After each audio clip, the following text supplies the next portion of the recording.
The letter arrived on a Tuesday, landing like a grenade in my perfectly ordered life. I almost missed it, buried between bills and junk mail, but my grandmother's lawyer's firm name caught my eye. My hands trembled as I tore open the envelope, standing in my kitchen where I'd shared countless cups of tea with Gran before she passed.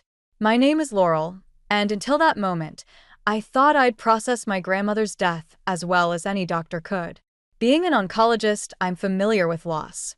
But nothing prepared me for what that letter contained. Dear Dr. Whitaker, it began formally. In accordance with your grandmother's final wishes, we are to deliver the enclosed key and instructions to you exactly 6 months after her passing. A small brass key fell into my palm as I unfolded the letter. My throat tightened. I recognized it immediately. It belonged to Gran's antique writing desk, the one piece of furniture she never let anyone touch. The contents of the locked drawer, the letter continued, include your grandmother's personal diary and several documents she believed you should see. She was explicit that these materials be reviewed by you alone. My phone buzzed. Mother's name flashed across the screen. Marjorie Whitaker. 20 years of minimal contact, and suddenly she was calling daily since Gran's death. I let it go to voicemail, just like I had every other time. Laurel, honey. Her message played later as I poured a generous glass of wine. Clyde and I were thinking about visiting next weekend. There are some things we need to discuss about your grandmother's estate. I deleted the message before it finished. Classic Marjorie, absent for most of my life until money entered the equation. The same woman who left me with Gran when I was 12, running off with Clyde Harrington to start a new family, one without the burden of a preteen daughter. The key felt heavy in my pocket as I drove to Gran's house, my house now, though I hadn't changed a thing since the funeral. The porch light still burned, just as she'd always kept it. For strays, she used to say, both the four-legged and two-legged kind. Inside, everything remained exactly as she'd left it.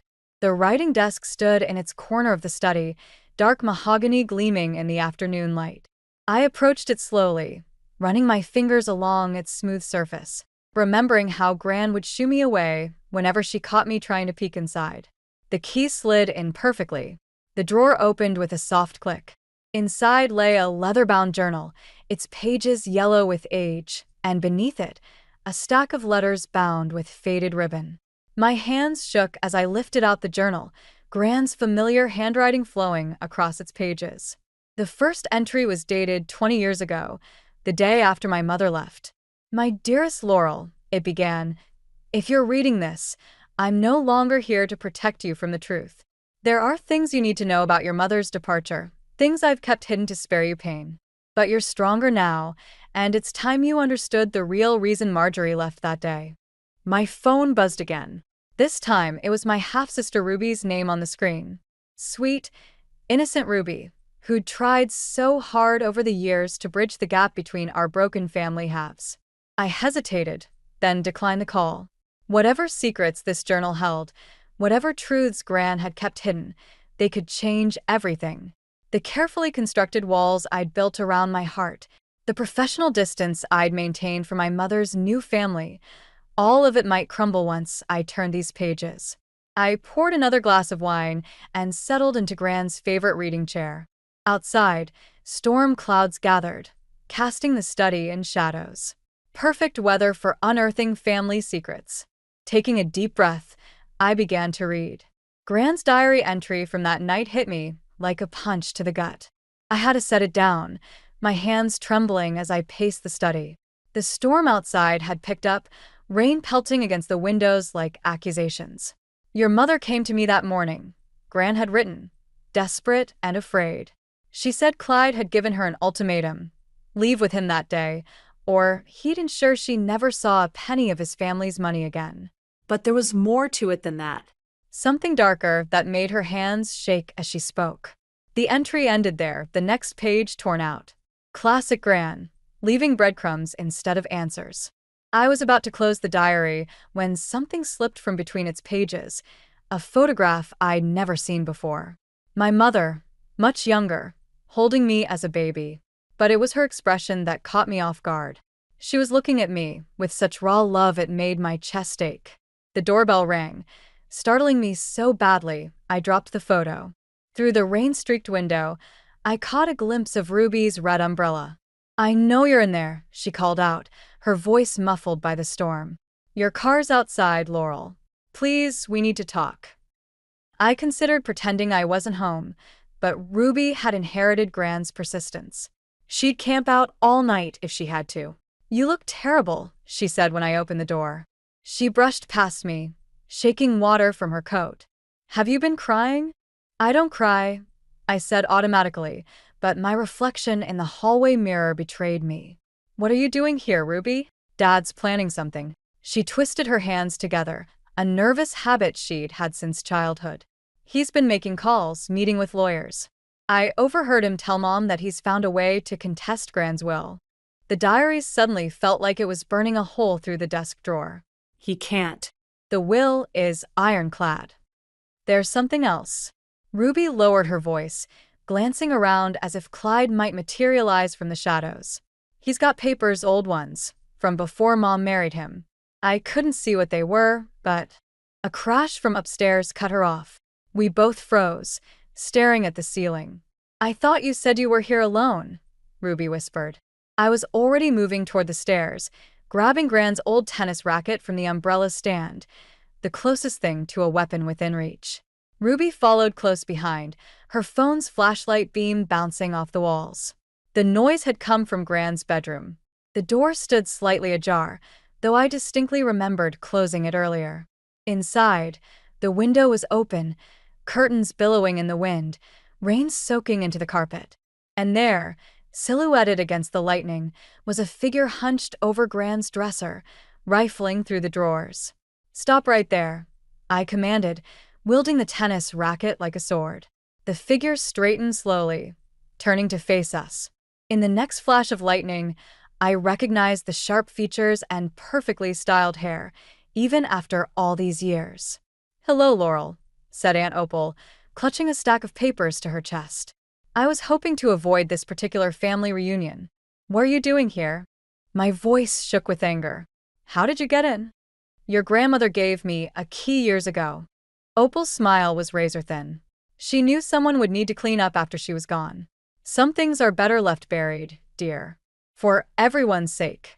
"Behind me," Ruby gasped. "Those are the same kind of papers Dad has." Opal's expression flickered. "So Clyde found his copy. I should have known he wouldn't let this go." She straightened her spine, every inch the proper lady she'd always pretended to be.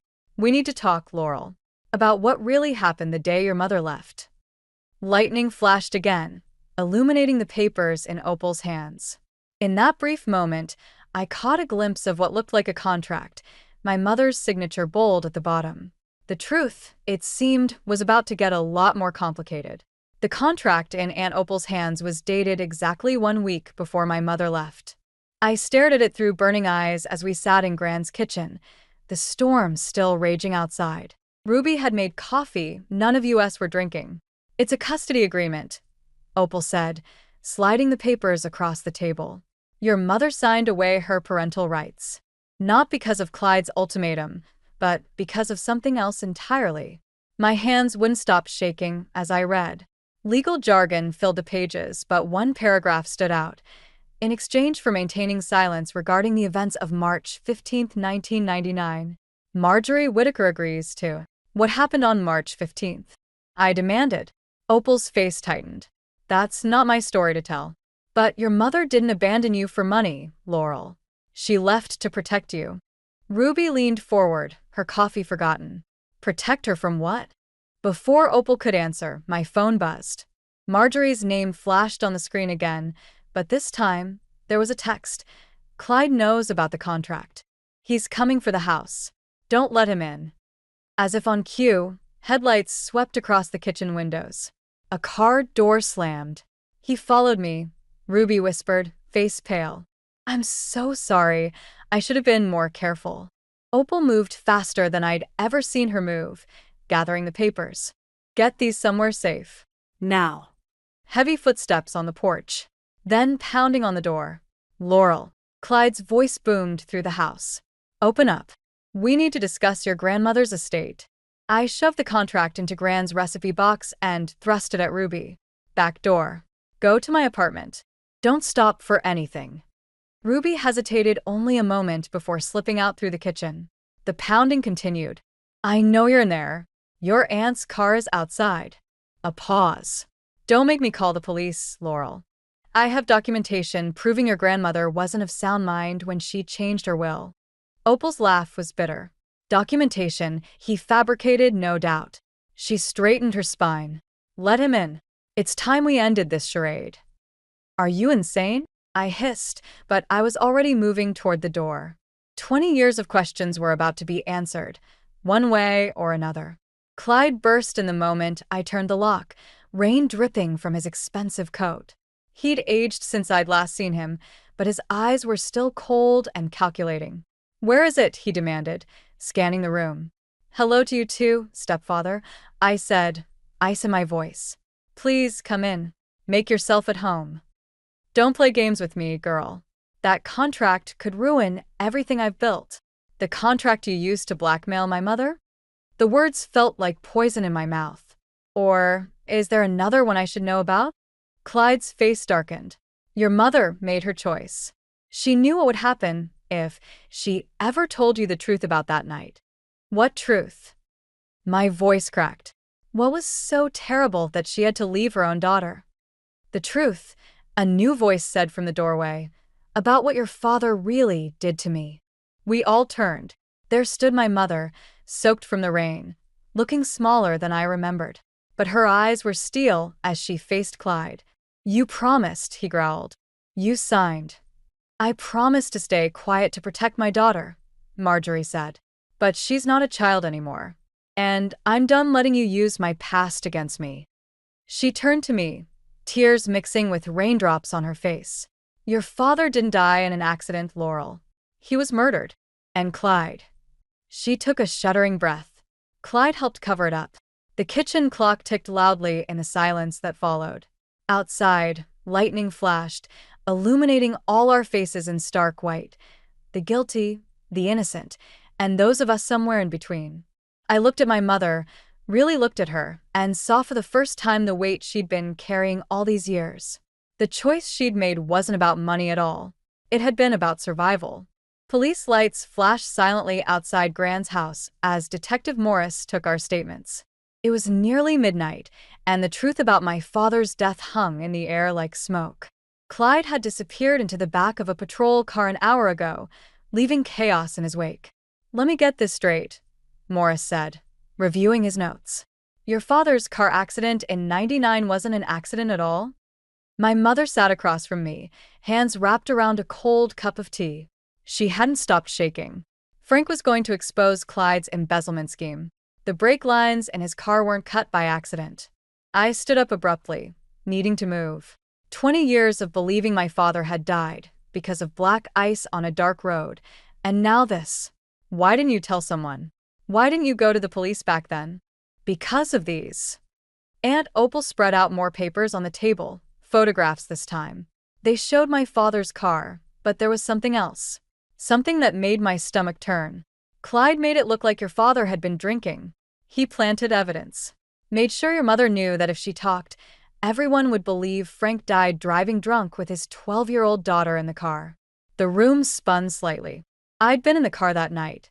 I remembered Dad dropping me at a friend's house just hours before the crash.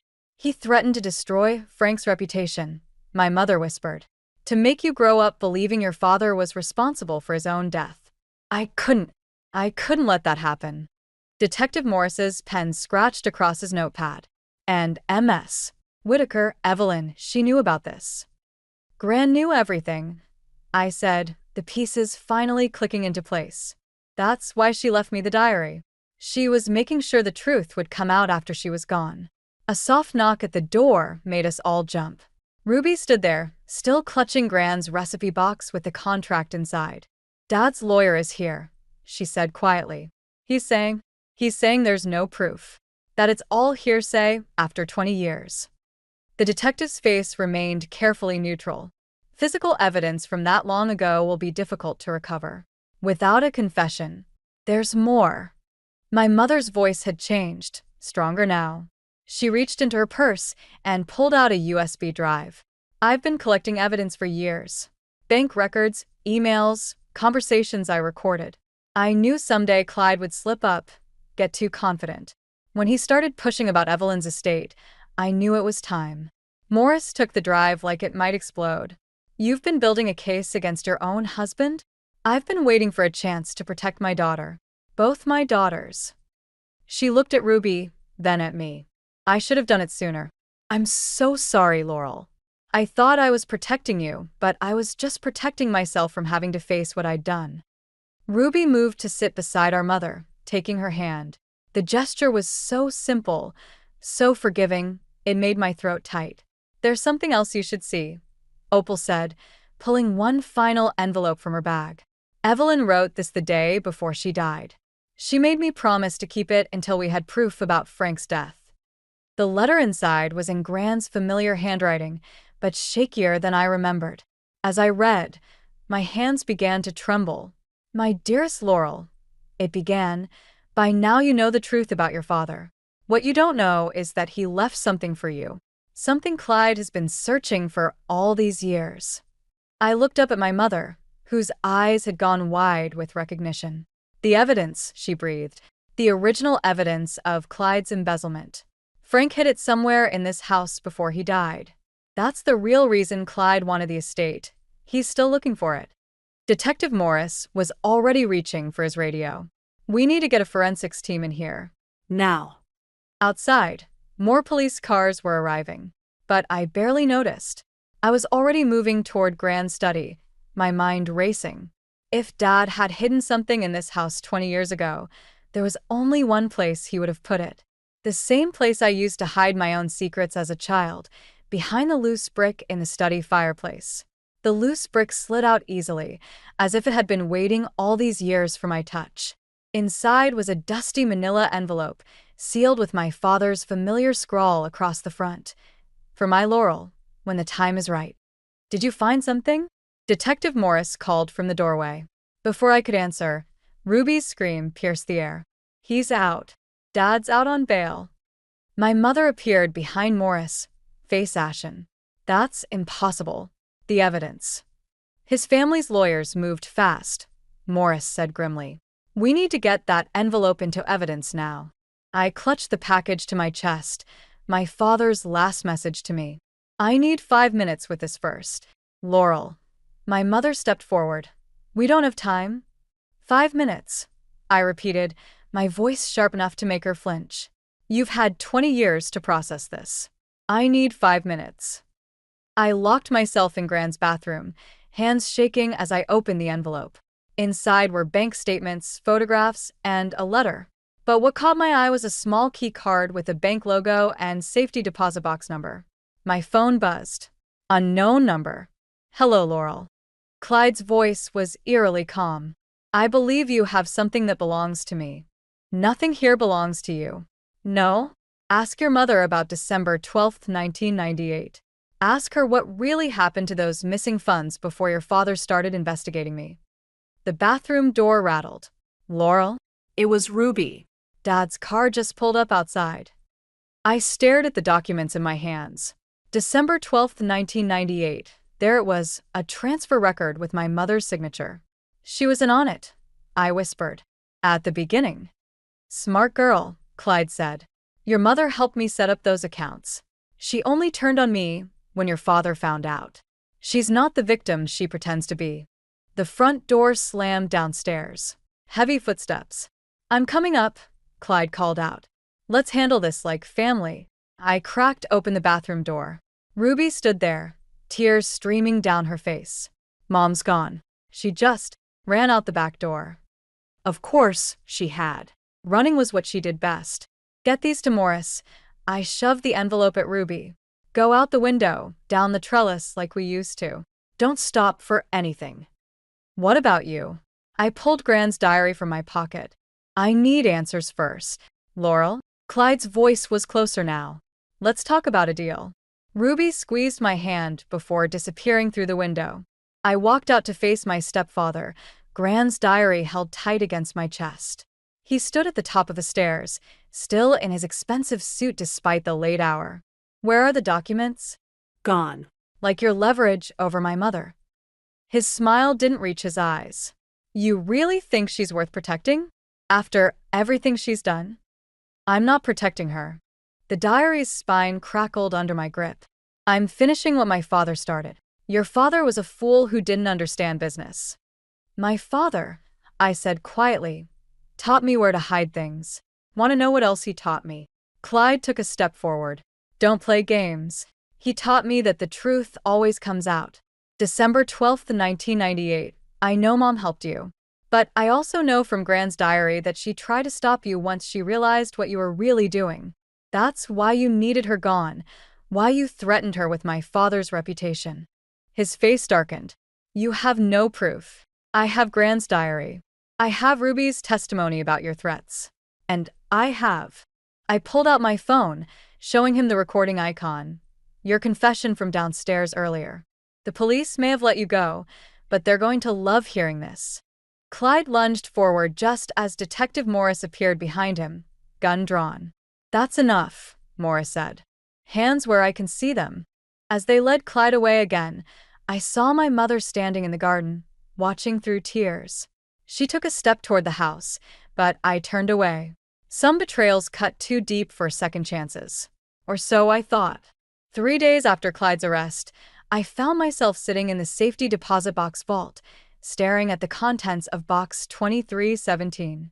My father's final evidence lay scattered before me. Photos, ledgers, and a videotape labeled insurance. But it was the handwritten confession that made my hands shake. My mother's confession, dated the day before my father died. The bank manager cleared his throat. Dr. Whitaker, your sister's here. Ruby looked exhausted as she slid into the chair beside me. Mom's asking for you. She's not doing well. She's doing exactly what she's always done, I said, spreading out the confession. Running, hiding, lying. She tried to make it right. Ruby's voice cracked. That confession proves it. She was going to turn herself in, turn Dad in too. And Dad died before she could. The words tasted bitter. How convenient. The police found something else. Ruby pulled out her phone, showing me a video. Security footage from the bank, dated December 12th, 1998. My mother, younger and terrified, standing at a teller window while Clyde loomed behind her. His hand gripping her arm, hidden from the teller's view. She was his victim too, Ruby whispered. I shoved back from the table. Don't make excuses for her. She had choices. Like what? Let him kill Dad sooner? Let him come after you. Ruby's voice rose. You read Gran's diary. You know what Clyde was capable of. The diary. I'd been avoiding its final pages, afraid of what else I might learn. Afraid Gran's last words might force me to forgive when all I wanted was justice. My phone buzzed. Detective Morris. Clyde made bail again. Higher-ups intervening. Watch your back. Ruby read the message over my shoulder. He'll come for the evidence. For all of us. Let him try. I gathered the documents, but Ruby grabbed my wrist.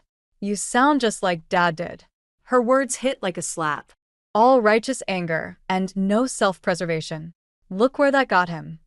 What do you expect me to do? Forgive and forget. I expect you to survive. Ruby's eyes filled with tears. Mom's in the hospital because she finally stood up to him. She took pills, Laurel. They're saying she might not make it. The world tilted sideways. What? She left a note. For you. Ruby pulled out an envelope, hospital letterhead visible through the thin paper. She said if anything happened to her, you'd find the rest of Dad's evidence in her old music box. The one she left behind when she abandoned me. I stared at the envelope, remembering that music box. The one that played Beethoven's Moonlight Sonata. The one I'd smashed against the wall the day after she left. Oh God. The realization hit like ice water. The pieces. I threw them away. What pieces? The music box. I destroyed it. My legs gave out, and I sank into the chair. if there was evidence inside. Ruby's phone rang. Her face went pale as she listened. We have to go. Now. Dad's been to the house. He's torn it apart looking for something, and now he's heading to the hospital. To Mom. I looked down at the confession in my hands. 20 years of anger and betrayal warred with the image of my mother, young and frightened, Clyde's hand leaving bruises on her arm. If we lose her, Ruby's voice broke. If he gets to her before she wakes up, we'll never know the whole truth. The truth. I'd been so focused on exposing it, on finally understanding why my family had shattered, that I hadn't considered the cost. Now my mother was dying, Clyde was free, and the final pieces of evidence might be sitting in a landfill somewhere, destroyed by my own teenage rage. Sometimes revenge doesn't taste like justice at all. Sometimes it tastes like ashes and regret. Let's go, I said, pocketing the confession. It's time to end this. One way or another. The hospital corridor stretched before me like a gauntlet. Ruby had gone to get security, leaving me alone outside my mother's room. Through the window, I could see her still form, tubes and wires making her look smaller than I remembered. Movement at the end of the hall caught my eye. Clyde. I slipped into the room, quietly closing the door. My mother's heart monitor beeped steadily as I pulled Gran's diary from my bag, finally opening to those last pages I'd been avoiding. I knew you'd come. I spun around. My mother's eyes were open, clear despite the medication. Save your strength, I said, moving toward the call button. She caught my wrist. The music box. Did you find it? I destroyed it. 20 years ago. A faint smile touched her lips. No. You didn't. Her voice was barely a whisper. Your grandmother? She saved the pieces. Built a false bottom. In her jewelry box. The door opened. Clyde stood there, his expensive suit incongruous against the sterile hospital walls. Family reunion? His smile didn't reach his eyes. How touching. It's over, Clyde. I positioned myself between him and the bed. We have everything. The confession, the bank footage, Dad's evidence. You have pieces of a puzzle you don't understand. He closed the door behind him.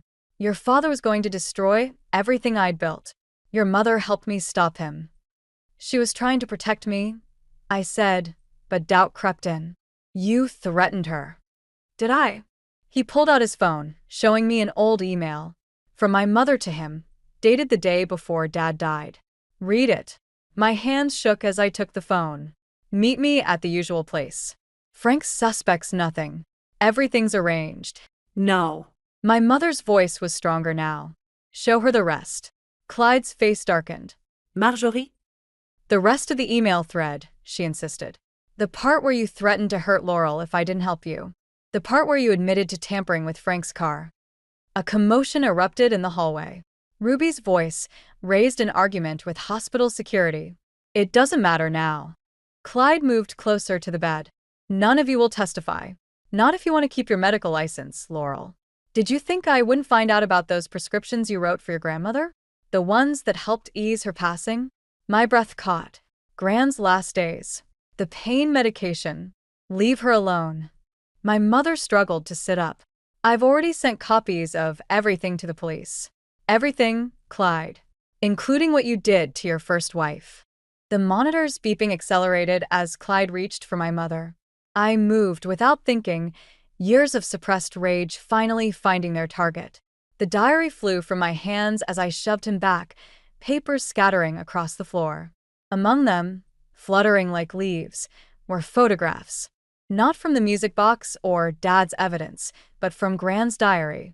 Photos of a young woman, bruised and frightened. Clyde's first wife. Gran knew, I whispered. She knew all along. She tried to warn Frank. My mother's voice cracked. That's why I had to choose. You or him. I chose you. Clyde lunged for the photos, but the door burst open. Ruby stood there with Detective Morris and 2 officers. Actually, Ruby said, holding up her phone, you chose all of us. She'd been recording everything. As they led Clyde away, I picked up Gran's diary. The final entry was short. Sometimes the greatest act of love is letting go of revenge. Forgiveness isn't weakness, my dear Laurel. It's the strength to build something new from the ashes of what was lost. My mother's hand found mine, warm despite everything. I never stopped loving you, she whispered, even when I had to let you hate me.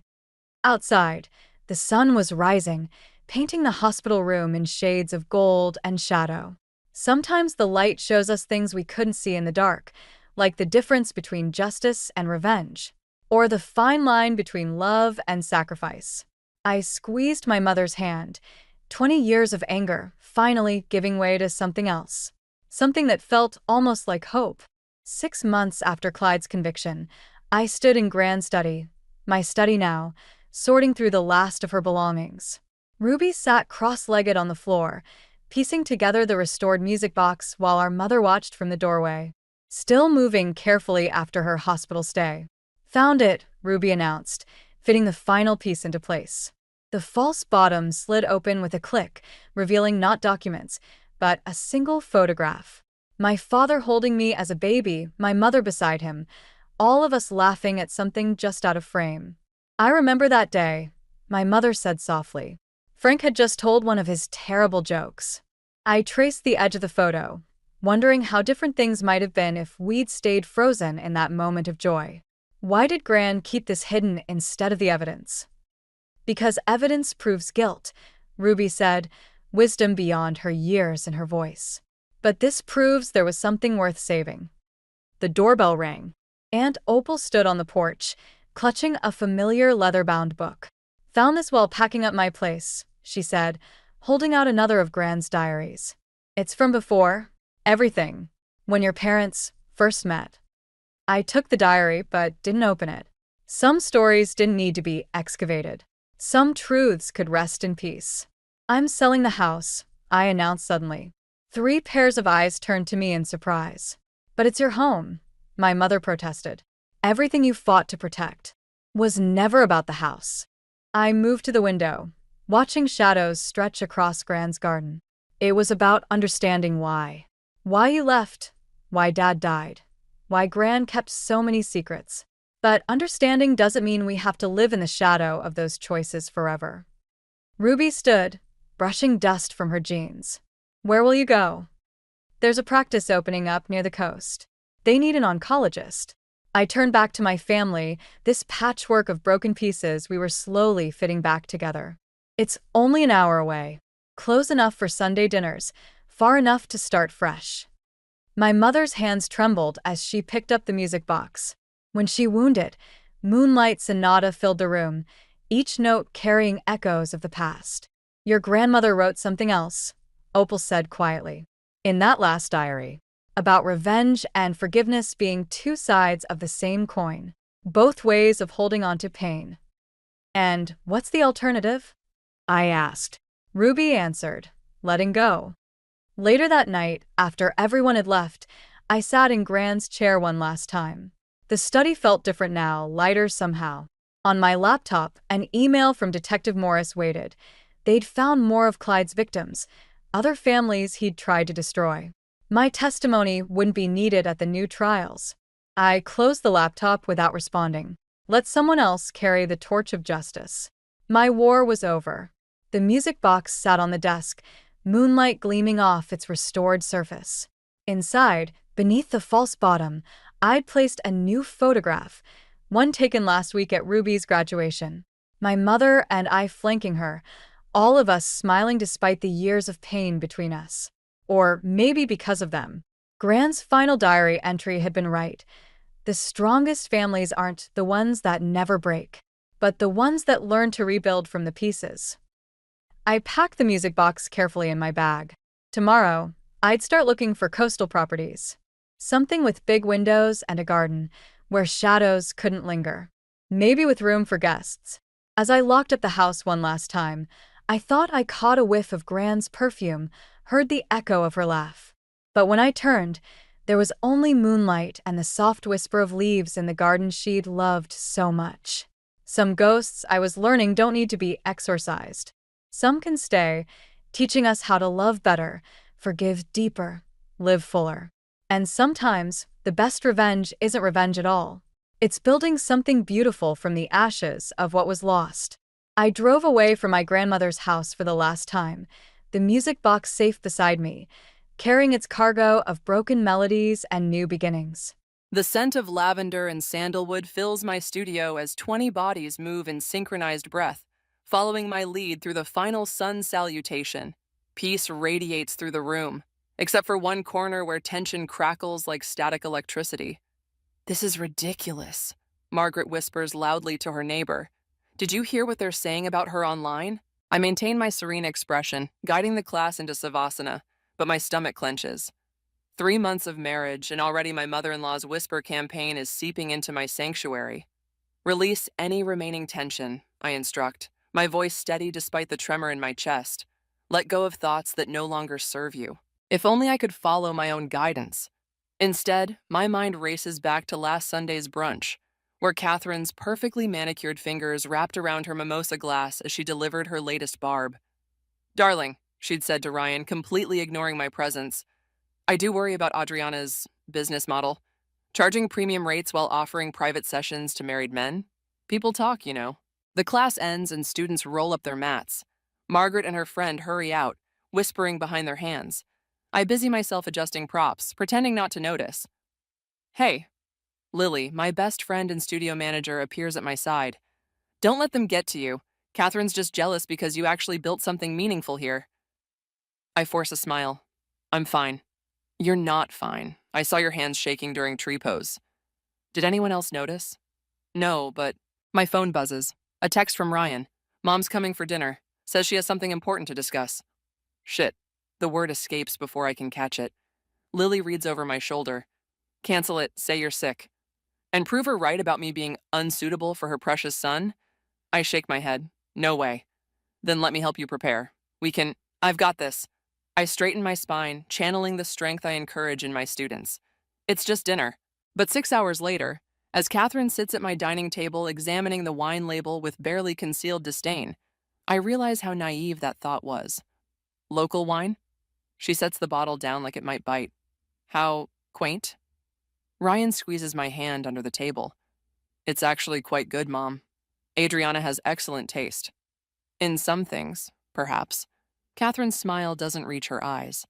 "Speaking of taste, I received some concerning information today about the studio." My fork freezes halfway to my mouth.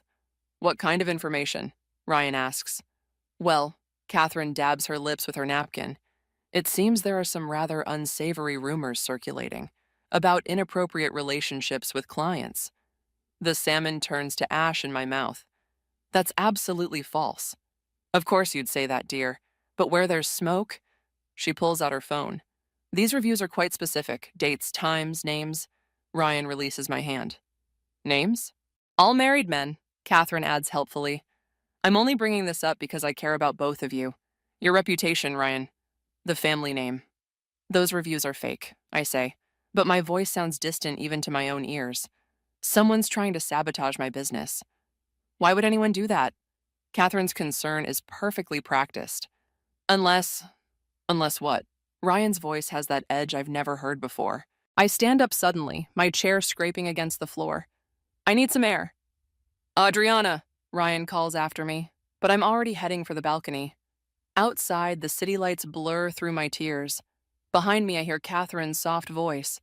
"I hate to be the one to tell you this, son, but there's more." My fingers grip the railing until my knuckles turn white.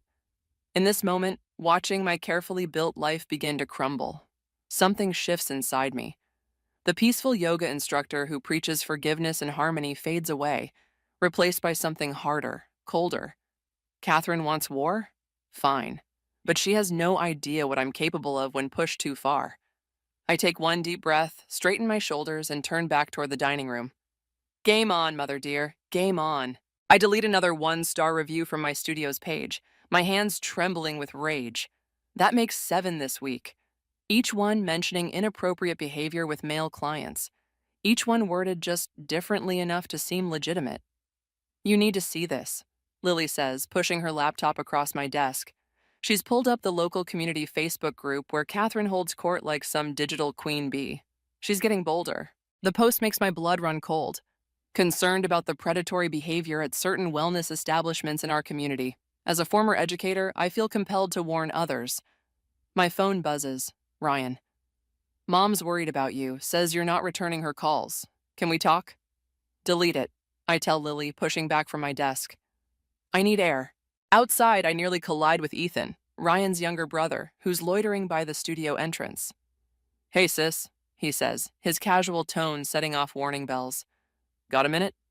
Actually, it's about Mom. He glances around, lowering his voice.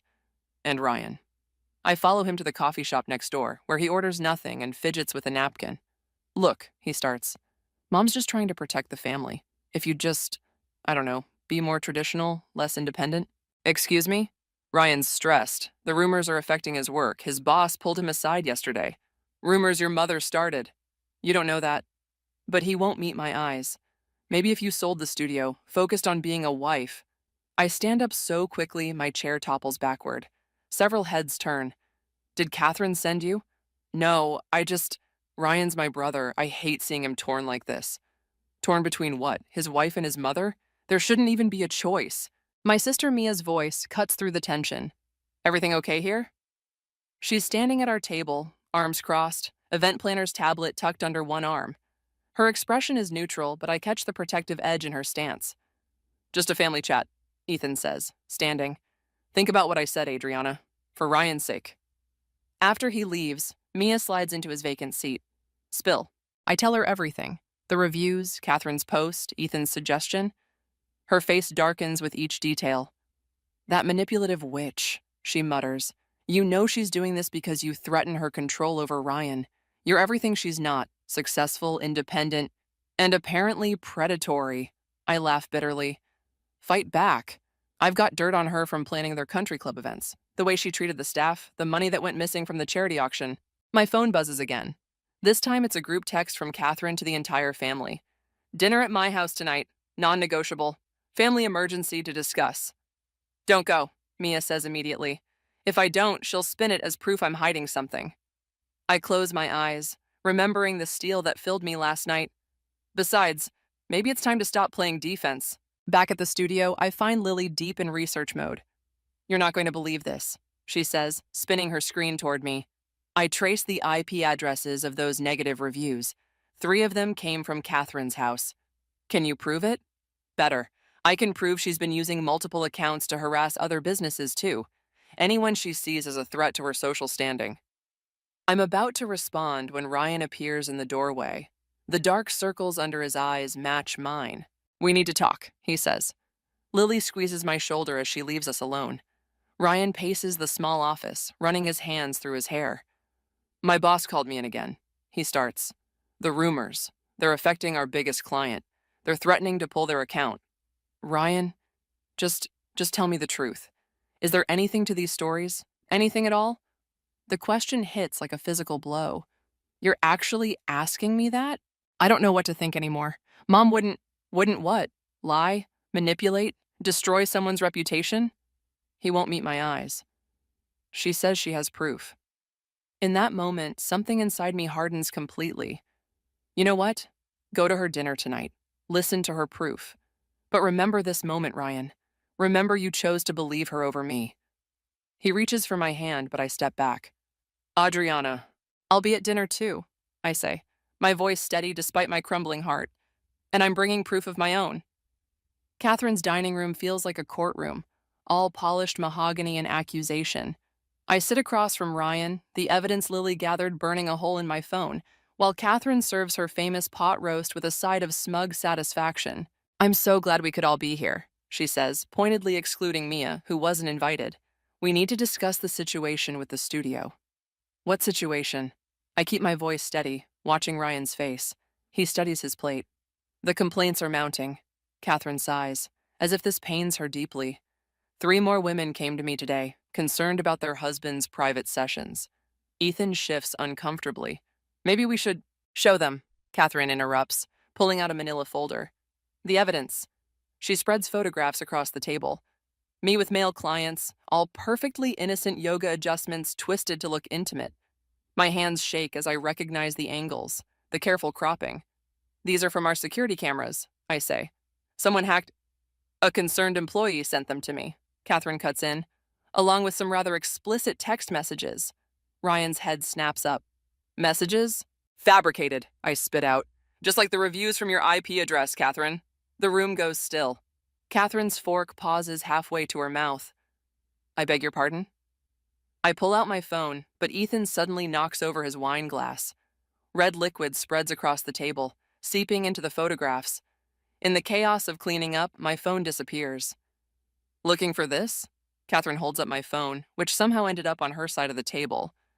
Let's see this evidence of yours. Give it back. The passcode, dear? Mom, Ryan warns, but there's no real force behind it. If you have nothing to hide. Catherine's smile is razor sharp. I stand up slowly. You want to talk about hiding things? Let's discuss the missing charity auction money, or the real reason your last teaching job ended. Color drains from her face. How dare you? Lily's been busy, I continue, heart pounding. Did you know deleted emails are recoverable, Catherine? That digital footprints never really disappear? Ryan. She turns to her son, voice trembling. Are you going to let her threaten me like this? I want to see the messages, Ryan says quietly. The ones you mentioned. Of course. Catherine reaches for her folder, but I'm already moving. Check the metadata, I tell Ryan. The timestamps, the origins. Your mother's quite tech-savvy for someone who claims she can barely use Facebook.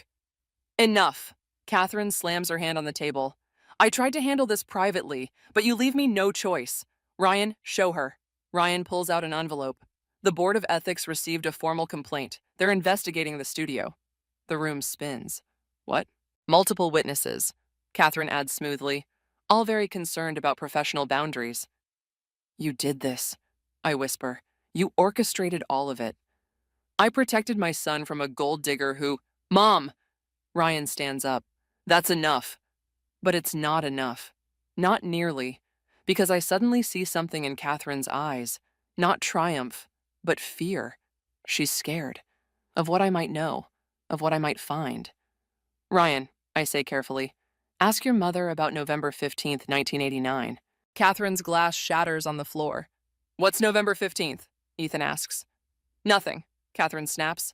An insignificant date. The day everything changed, I say, watching her closely. Isn't that right? The day you made a choice that's haunted you ever since. Get out, her voice shakes. Get out of my house. Mom? Ryan looks between us. What's she talking about? Ask her, I say, heading for the door. Ask her about the baby she gave away. The one before you. The silence behind me is deafening. I pause in the doorway, turn back one last time. By the way, I have copies of everything, and tomorrow I start fighting back. Outside, my hands shake so badly I can barely call Mia. When she answers, I'm already crying. It's done, I tell her. I dropped the bomb. Come over, she says. Lily's here. We've found something else. Something bigger. I look back at Catherine's house where raised voices now filter through the windows. How much bigger? Remember how Mom always said our parents died in a car crash? My blood runs cold. Yes? Catherine was the principal at their school, and I just found out why they were driving that night. The newspaper clipping trembles in my hands as Mia and Lily hover nearby. Yellowed with age, the headline screams across decades, local educator cleared in fatal accident investigation. She was the last person to see them alive. Mia says, her voice hollow. Our parents went to confront her that night about something they'd discovered at the school. Lily taps her laptop screen. The police report mentions missing financial records, but the case was closed within weeks. Catherine's husband was the deputy mayor then. My phone buzzes. Ryan again. 10th missed call since I left the dinner party. I silence it. There's more, Mia continues. Remember that teaching assistant who disappeared the year before? The one Catherine claimed moved to Oregon? A knock at the door makes us all jump. Through the peephole, I see Ethan looking disheveled. Don't, Lily warns, but I'm already opening it. He bursts in. You need to come back. Mom's having some kind of breakdown talking about babies and accidents and— He stops, seeing the newspaper. What's that? Ask your mother, I say. Ask her about Sandra Chen, the teaching assistant who knew too much. His face drains of color. How do you know that name? Because our parents knew it too. Mia steps forward. right before they died. Ethan sinks onto the couch. The night of the accident, Mom came home late. Her car had a dent. Dad made some calls and everything just went away. My phone lights up again. Not Ryan this time, but Catherine. Put it on speaker, Lily says. Catherine's voice fills the room, raw and desperate. You think you know everything, don't you? But you have no idea what really happened that night. Then tell me. Your parents were going to destroy everything I'd built. They didn't understand the choices I had to make. What choices? Come alone to the school, the old building. I'll show you exactly what happened 25 years ago. The line goes dead. It's a trap, Lily says immediately. Obviously, I agree. But she's unraveling. This might be our only chance to get the truth. I'm calling Ryan, Ethan stands. No, I grab his arm. Your mother's spent decades building walls of lies. If Ryan shows up, she'll just construct another one. Then I'm coming with you, Mia insists. I shake my head. She'll only talk if I'm alone, but I need you to do something else. I outline my plan quickly, watching understanding dawn in their eyes. That's brilliant, Lily whispers, and terrifying. If I'm not back in 2 hours, we'll have everything ready, Mia promises. The drive to the old school building feels like entering another dimension. Catherine stands in the shadows of the entrance, looking smaller somehow, more fragile. I knew you'd come, she says. You're just like them, so righteous, so sure of your moral high ground. Show me. She leads me through dark hallways to the basement. Each step echoes with decades of secrets. Your parents found financial records, she says, voice distant. But they didn't understand. The money wasn't for me. It was for them. Them? The girls. The ones who needed help. Sandra helped arrange everything. Until she wanted more money, started making threats. My blood runs cold. What did you do to her? Catherine laughs, a broken sound. The same thing I did to your parents. The same thing I'll do to you if you don't back off. A door slams behind us. I spin around, heart pounding, but Catherine blocks the exit. You should have taken the hint, she says. Should have just walked away. Now I'll have to explain another tragic accident. Like you explained Sandra's disappearance? Ryan will understand. He always does. Will he understand this? I pull out my phone, the recording light blinking. Behind Catherine, shadows move in the darkness. Now, Mia. The basement floods with light. Ethan and Ryan step out of the shadows, phones raised, recording everything. Mia stands by the stairs, her tablet live streaming to the police. Catherine's face crumples. Ryan, I can explain, but Ryan's eyes are ice. I think you've explained enough, Mom. In the distance, sirens wail. The police interview room feels colder than the basement where Catherine tried to trap me. Detective Morris slides another crime scene photo across the table. My parents' mangled car at the bottom of the ravine. Mrs. Henderson maintains it was an accident, he says.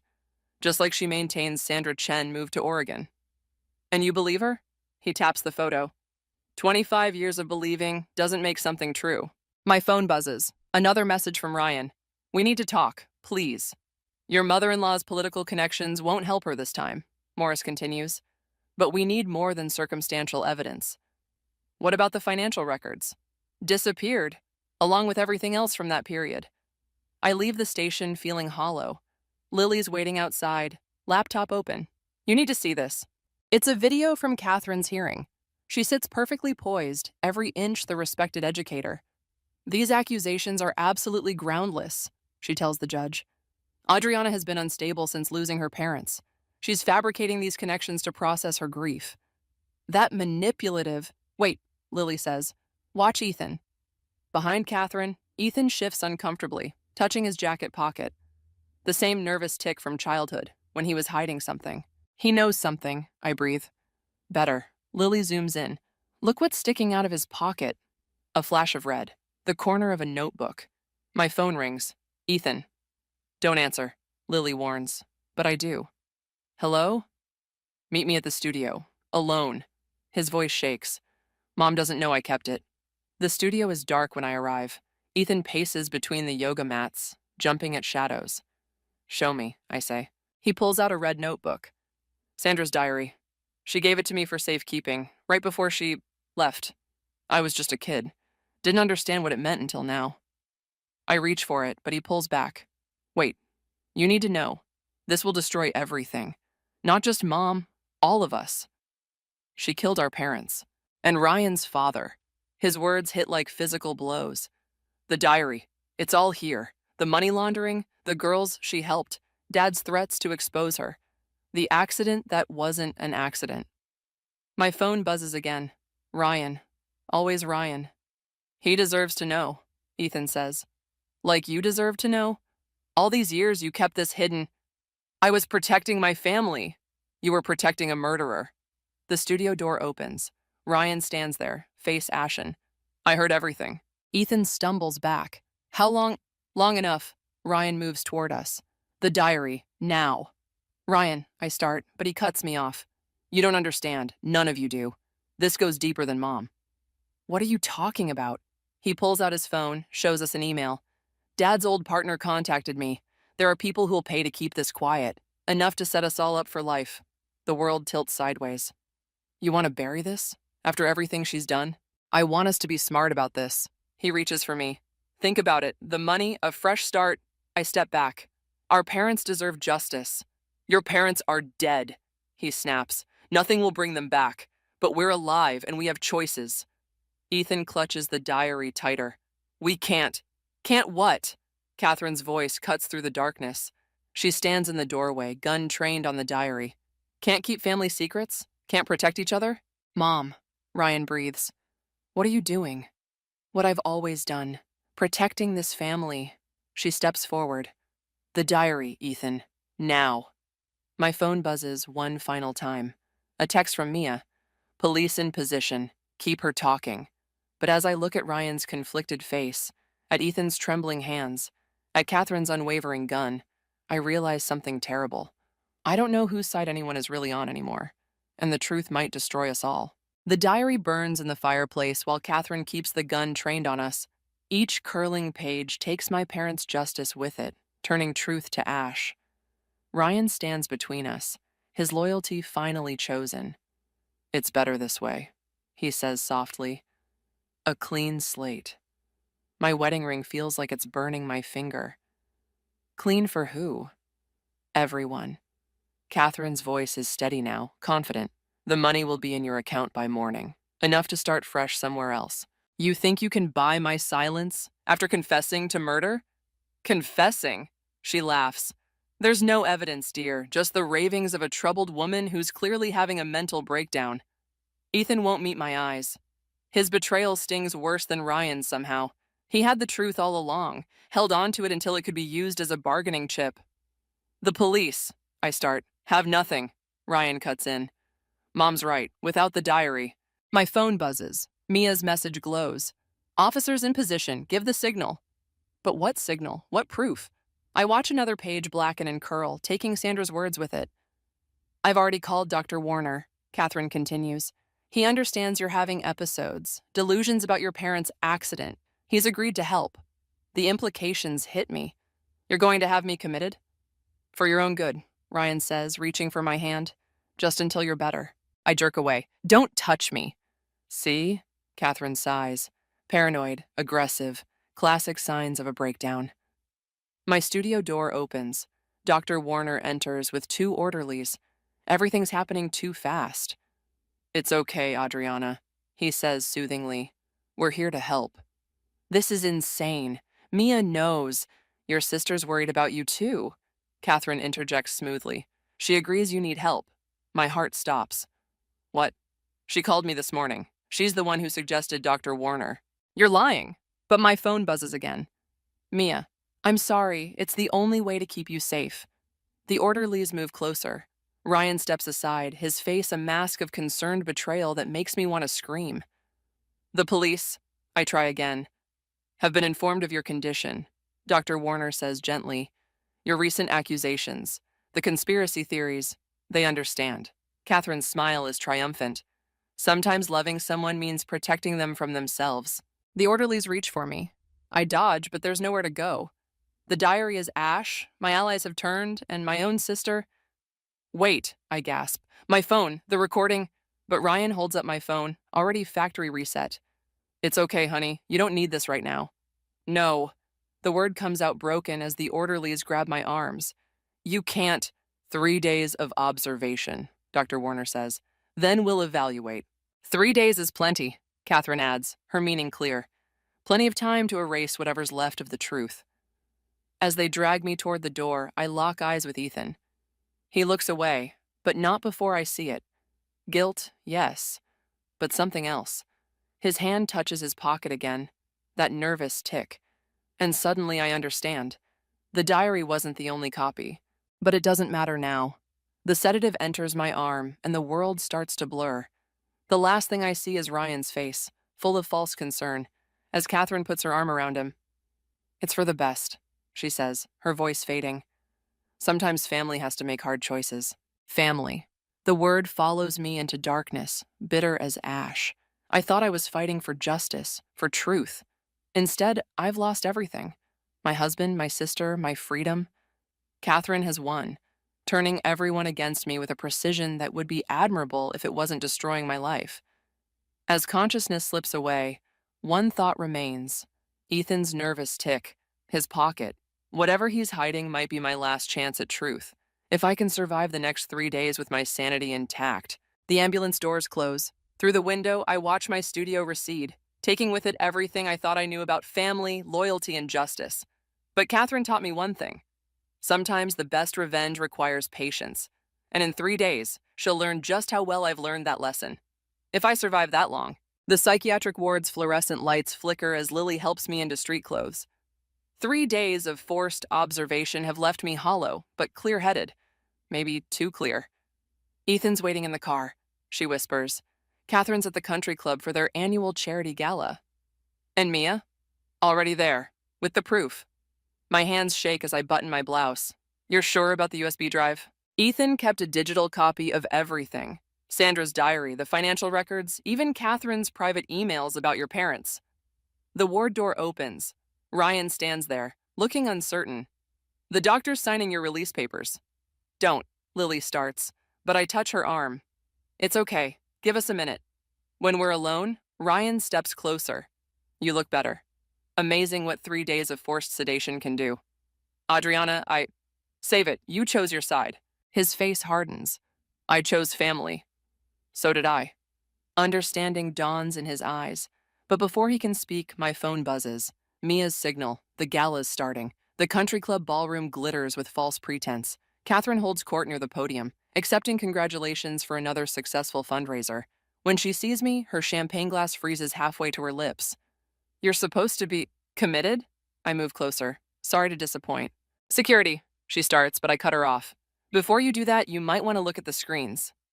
Every monitor in the ballroom flickers to life. Sandra Chen's face appears, young and afraid, reading from her diary. Then financial records, photos, email threads. The truth, impossible to ignore. Catherine lunges for the podium microphone, but Mia's faster. Ladies and gentlemen, my sister's voice rings out. I think it's time we learned where last year's missing charity funds really went, and the year before, and about a young teaching assistant who knew too much. You don't understand, Catherine hisses at me. I protected those girls, gave them choices. Like you gave Sandra a choice, my parents? They were going to ruin everything. The crowd murmurs as more evidence fills the screens. Catherine's careful facade crumbles in real time. Turn it off, she demands, but no one moves. Ryan, do something. Ryan steps forward, but not to help her. Is it true about Dad? Your father was weak. He would have destroyed us all. Ethan emerges from the crowd, holding up his phone. I kept everything, Mom, every recording, every confession. You ungrateful. She reaches into her purse. The gun's gone, I tell her quietly. Detective Morris has it, along with your prints from the night my parents died. She backs away, looking for escape, but the crowd has become a wall. Years of manipulation and murder collapse into this single moment of exposure. I did it all for you, she tells Ryan. Everything. Always for you. No, he says. You did it for yourself. Police appear at the doorways. Catherine sees them and something breaks in her eyes. She turns to me, all pretense gone. You think this is justice? She snarls. You've destroyed your marriage, your family. You destroyed those things. I'm just bringing the truth to light. The truth? She laughs, high and broken. You want truth? Ryan's not my only secret child. Ask your sister why she really helped you. My head snaps toward Mia, who's gone pale. That's right, Catherine continues as the police move in. Sandra Chen didn't just disappear. She gave birth first, to a baby girl. Who better to help destroy me than another daughter I threw away? The handcuffs click around Catherine's wrists, but I barely hear the Miranda rights being read. I'm staring at Mia, my sister, my ally, my half-sister. She meets my eyes across the chaos, and in that moment I understand everything. Why she always knew more than she let on. Why she fought so hard to help me expose Catherine. I wanted to tell you, she whispers. The truth crashes over me. Not just justice served, but family redefined. As Catherine is led away, still spitting revelations like venom, I realize revenge wasn't the end I was seeking. It was understanding. And now, standing in the wreckage of exposed secrets, I have to decide what to rebuild from these ashes of truth. The courthouse steps feel colder than they should in spring. Catherine's sentencing ended hours ago, but I can't seem to leave. 25 years for my parents' deaths, plus Sandra's disappearance. Justice, they call it. But justice feels different than I imagined. Here, Mia appears beside me, offering coffee. My sister, Catherine's daughter. The truth still feels raw, even weeks later. Did you know? I ask. Before all this? I found Sandra's letters last year. She left them with my adoptive parents. She sits beside me. That's when I started watching Catherine, gathering evidence. You could have told me. Would you have believed that your sister was really your enemy's daughter? Her smile is sad. I barely believed it myself. Movement catches my eye. Ryan exits the courthouse, Ethan beside him. They pause when they see us, uncertainty hanging between us like smoke. The house sold, Ryan says finally. And the country club membership. Keep it, I tell him. I don't want anything from her. What about this? He holds out a familiar red notebook, the original diary. Found it in Mom's safe. There's more in here, about other children. My stomach turns. How many? Enough to keep the police busy. Ethan takes the notebook. I'll make sure it gets to Detective Morris. Ryan lingers. Adriana, Don't. I stand up. Some betrayals can't be undone. I was trying to protect your family, I know, but I was your family too. He flinches as if I'd struck him. Good. Let him feel something real for once.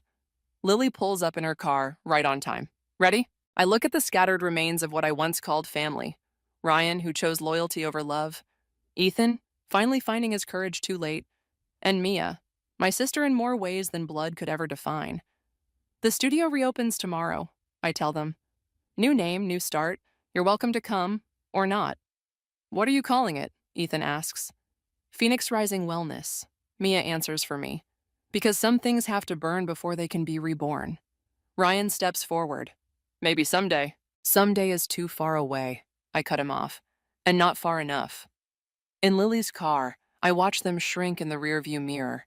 3 figures on courthouse steps, bound by secrets and sins they didn't commit. You never told them, did you? Lily asks quietly. About the other diary? I touch my bag where Sandra's second journal lies hidden, the one containing the names of powerful men who used Catherine's services over the years. My insurance policy, my last piece of leverage. Some truths serve better as shadows, I say, reminders that everyone has something to hide. And some truths set us free, Mia adds from the back seat. I think of Catherine in her prison cell, of Ryan in his empty house, of all the careful lies exposed to sunlight. But I also think of Mia, who chose truth over comfort, and Lily, who never wavered. The studio event tonight, Lily reminds me. Your first class back. You sure you're ready? I close my eyes, feeling the weight of Sandra's second diary, heavy with secrets that could destroy more lives. Revenge brought justice, but at what cost? And what would justice mean for those other names, those other crimes? I'm ready, I say, opening my eyes. But not for a yoga class. Mia leans forward. What then? A support group for survivors of family violence, people who need to tell their stories. Because that's the real power, isn't it? Not revenge, but revelation. Not destruction, but reconstruction. Building something new from the ashes of what burned. Sandra would have liked that, Mia says softly. The sun sets behind us as we drive, painting the sky in colors of fire and rebirth. I think of Catherine's final words in court. I regret nothing, but I do, and I don't, and somehow both are true. Tomorrow, I'll stand before a room of strangers and say, "Tell me your story." And in their truths, maybe I'll find the final pieces of my own. But for now, I let the sunset burn away the last shadows of what was, making space for what could be. Some phoenixes rise alone, but the strongest ones rise together.